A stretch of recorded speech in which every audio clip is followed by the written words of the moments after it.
Channel of Vadodara. Savarkundla ખાતે દબાણકારોને દબાણ હટાવવાની સૂચના આપવામાં આવતા દબાણકારોને આકરો વેણ લાગ્યો છે।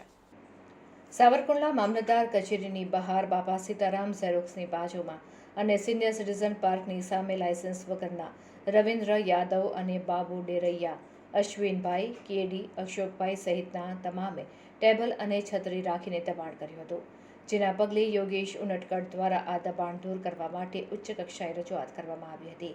અને 2 વાર ધારાસભ્યશ્રીની કાર્યાલયમાંથી સંકલન સમિતિમાં આ પ્રશ્ન બાબતે જવાબદાર તંત્ર દ્વારા સૂચના પણ આપવામાં આવી હતી,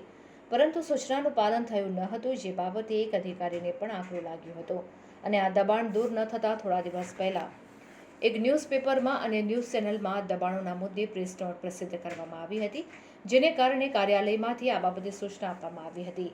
અને જેના પગલે તંત્ર દ્વારા આ દબાણો દૂર કરવા બાબતે કડક સૂચના આપવામાં આવી હતી,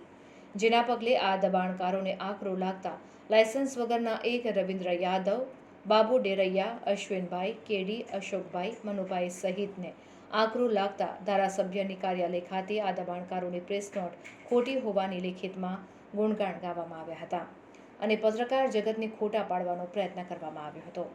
આ દબાણકારોના અહેવાલને પગલે સિનિયર સિટીઝન પાર્ક પાસે દબાણકારો દ્વારા જે જગ્યાને દબાણ ખુલ્લું કરવામાં આવ્યું છે અને અમુક લોકો પોતાની બાઇક પર ફોર્મ ભરીને વેપલો કરી રહ્યા છે, ત્યારે અમુક લોકો કોઈકના ઓટલા પર અને ત્યાં નાની ખુરશી તેમજ નાનું ટેબલ રાખીને વેપલો કરતા આ તસવીરમાં નજરે પડી રહ્યા છે।